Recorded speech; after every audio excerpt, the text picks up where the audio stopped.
अब सब देख रहे हैं कि भैया नेताजी तो बाद में बोलते हैं, सबका धन्यवाद बाद में प्रकट करते हैं, यहाँ तो आते ही साथ मंच पे खड़े हो गए। महाराज क्या बात है? सारी सभा सावधान होकर सुने। महाराज बात क्या है? बोले सुनो, यदि सभ्यों की सभा में कोई असभ्य व्यक्ति आकर बैठ जाए ना, तो सभा की पूरी महिमा गिर जाती है। अब सब और चक्कर में पड़ गए। यहाँ तो एक से बड़े एक ज्ञानी बैठे हैं, वशिष्ठ लोग बैठे हैं, असभ्य कौन है? सब एक दूसरे की तरफ देखें। बुलाए, यहाँ वहां क्या देख रहे हो? ये शंकर तुम्हें दिखाई नहीं पड़ता? सबके पैरों तले जमीन खिसक गई। हे भगवान, क्या कह रहा है? बोले ये शंकर तुम्हें दिखाई नहीं देता? 2400 घंटे भूत और प्रेतों के साथ रहता है, शिष्टाचार और सभ्यता कहां से सीखेगा? चिता भस्म का पाउडर लगाता है, नरमुंडों के नेकलेस पहनता है, इसको तो छूने का भी धर्म नहीं है। शिव जी को खूब गालियां दी, खूब गालियां सुनाई। शंकर जी के साथ नंदी भी आए थे। नंदी से रहा न गया, तुरंत हो गए खड़े। सरकार, हमसे बर्दाश्त नहीं होगा कि कोई आपका अपमान करे मेरे सामने, मैं नहीं सुनूंगा। देखिए मानस में भी लिखा है कि हरि हरि निंदा जो सुने काना, लगे पाप गौ घात समाना। जो भगवान विष्णु की और शिव की निंदा अपने कानों से श्रवण करते हैं, उन्हें गौ हत्या के समान पाप लगता है। नंदी से शंकर जी ने कहा शांत हो जाओ, क्योंकि ये जो गाली दे रहे हैं ना, ये कोई और नहीं है बल्कि हमारे ससुर जी हैं। और बेटा ससुराल की गाली ना सबको सुननी पड़ती है, बस फर्क इतना है कि लोग शादी में सुनते हैं और हम शादी के बाद सुन रहे हैं।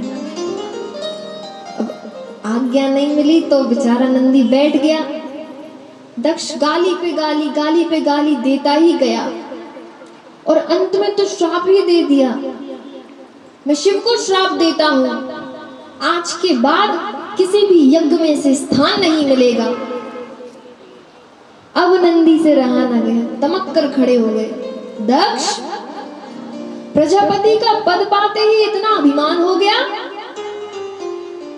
जो देवों के भी देव हैं और कालों के भी काल हैं, ऐसे महाकाल का अपमान कर रहे हो?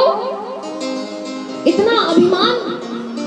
वो कुछ कह नहीं रहे हैं, करुणा बता रहे हैं, तो तुम उनकी करुणा का दुरुपयोग कर रहे हो। जा, जब से आया है तू बकबक बकबक करता जा रहा है। मैं भी तुझे श्राप देता हूं, तुझे ना बकरे का सर लगेगा। अब दक्ष के पक्ष में तुरंत भृगु जी खड़े हो गए। ए नंदी, ससुर दामाद की आपसी लड़ाई तू बीच में क्यों बोला? चल मैं भी तुझे श्राप देता हूं कि शिव जी के सारे गण पाखंडी हो जाएं। शंकर जी के गण खड़े हो गए।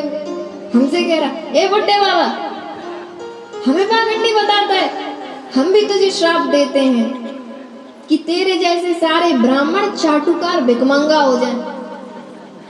शंकर जी ने देखा, हे भगवान, ये स्वागत समारोह है या श्राप समारोह है?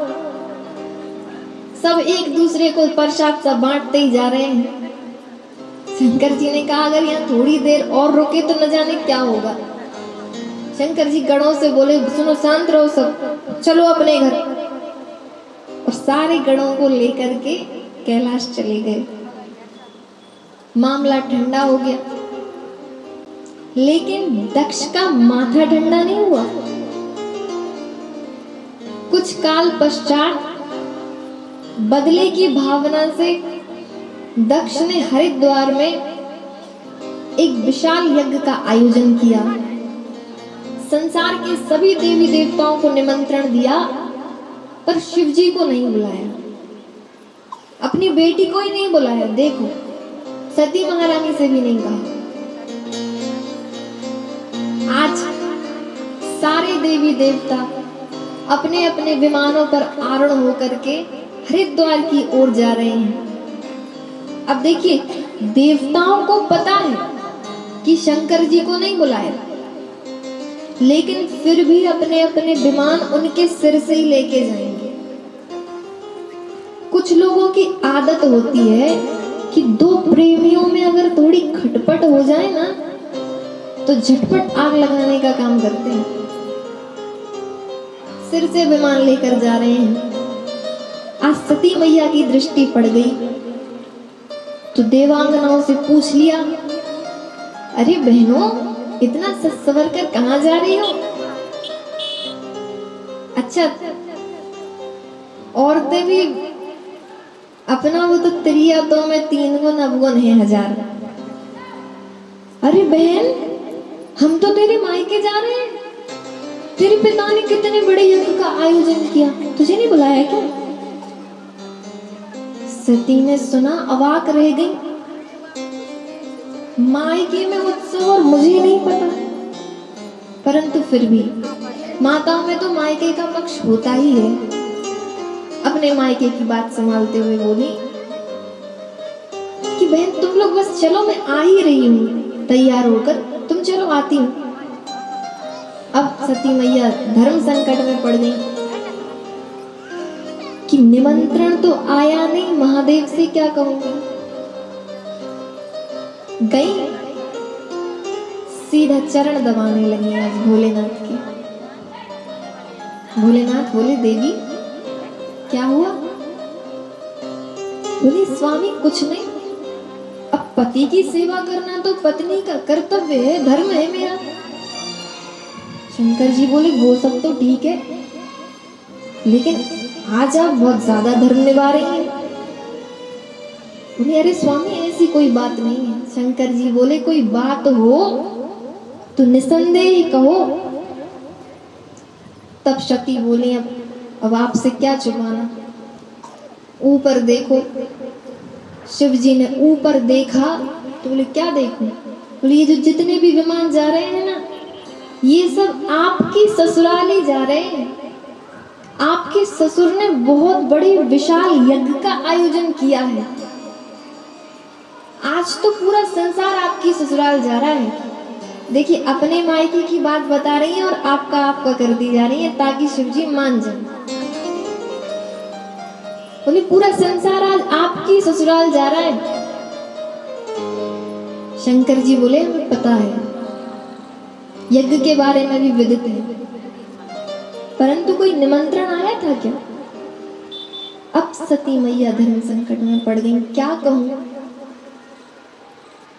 बोली, देखिए स्वामी, कभी कभी भव्य आयोजनों में आयोजक इतने व्यस्त हो जाते हैं ना कि अपने किसी खास रिश्तेदार को ही निमंत्रण देना भूल जाते हैं।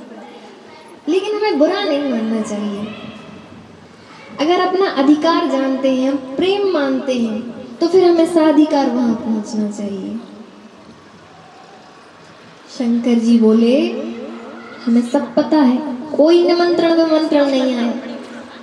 सती बोली, अच्छा आपको कैसे पता कि कोई निमंत्रण नहीं आया? हो गई होगी मेरे पिताजी से कोई गलती। तब शिव जी ने बताया कि उस दिन मैं तुम्हारे पिता के स्वागत में खड़ा नहीं हुआ ना, तो मुझे हजारों गालियां सुनने के लिए मिली और अंत में तो तुम्हारे पिता ने श्राप ही दे दिया। वो बात शांत हो गई, लेकिन तुम्हारे पिताजी का माथा शांत नहीं हुआ, इसीलिए नहीं बुलाया। सती बोली, अच्छा तो ये इतने दिन से ससुर दामाद की खटपट चल रही है, सबको पता है, मुझे ही नहीं पता। अब तो मैं जरूर जाऊंगी।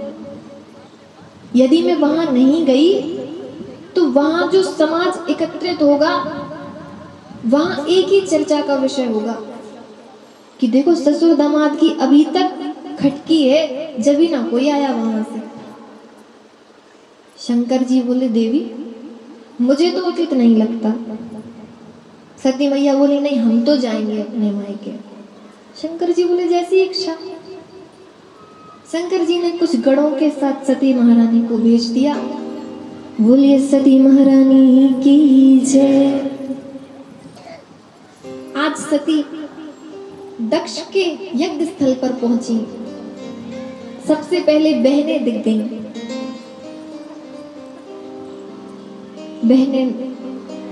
बहनें दिखी तो बहनें दूर से आपस में बातें करने लगी। अरे देखो देखो सती आई है, देखो कैसे बिना बुलाए आ गई। पिताजी ने इसको निमंत्रण ही नहीं दिया, ऐसे ही आ गई। अरे हमें तो पिताजी 10 बार बुलाते हैं तब हम एक बार आते, और इसे देखो कैसी बिना बुलाई आ गई ना। और जैसे ही सती महारानी के निकट आई तो क्या कहती हैं, अरे बहन तू सही आ गई, तू नहीं आई थी ना तो मेरा बिल्कुल मन ही ना लग रहा था। सच में मुझे तो लगा कि पिताजी ने निमंत्रण नहीं दिया तो शायद तू आएगी ही नहीं। सती समझ गई ये बहनें मौके का फायदा उठा रही हैं। अब तो माँ के पास चलना चाहिए, क्योंकि वास्तव में मायके का महत्व माँ से ही होता है। मानस में लिखा है, सागर भलहि में लहिक माता, भगनी में लहि बहुत मुस्काता।